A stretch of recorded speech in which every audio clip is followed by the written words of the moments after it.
Salut Lloyd. C'est le désert ce soir ici. C'est exact, monsieur Torrance.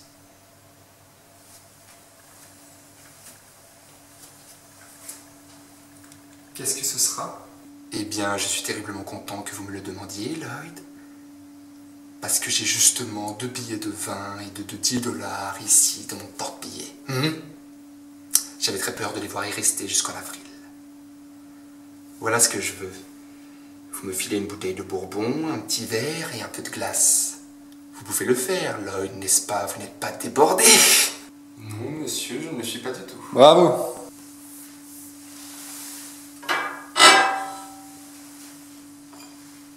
Vous remplissez et moi je me les tape, Lloyd, un par un.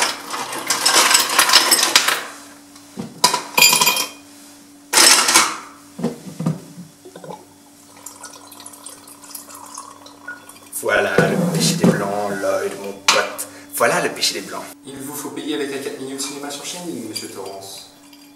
Un 4 minutes cinéma sur Shining. Un 4 minutes cinéma sur Shining. Un 4 minutes cinéma sur Shining.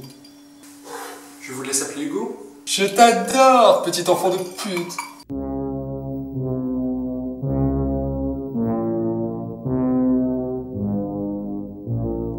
Salut tout le monde, je reviens vous parler d'un de mes films préférés, Shining. Shining est un film de Stanley Kubrick inspiré d'un roman de Stephen King. Donc pour l'histoire, Jack Torrance se fait engager comme gardien d'un grand hôtel pour l'hiver.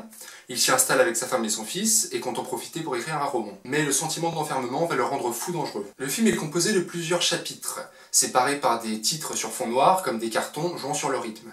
Dans ces chapitres, les scènes sont séparées par des fondus enchaînés, tandis que dans ces scènes, les plans sont mis bout à bout sans transition. Au niveau des mouvements de caméra, Shining est l'un des premiers films à utiliser le Steadicam, ce qui donne une fluidité parfaite, participe à la virtuosité des travelling de Kubrick et donne à la caméra une dimension fantomatique, comme si, flottant dans les airs, elle observait les personnages et la progression de la folie de Jack. Regardez comme c'est beau, regardez l'association de la haute esthétique et de la maîtrise technique. Ça, c'est le perfectionnisme de Kubrick. On va s'intéresser à 2 extraits, dans lesquels Kubrick utilise ce que je vais appeler le procédé de confusion, pour nous troubler, nous transmettre l'atmosphère inquiétante. Ici, la femme de Jack lui apporte son petit déjeuner en plan américain. On passe ensuite en plan serré sur Jack avant de reculer pour se rendre compte qu'on le regarde dans un miroir.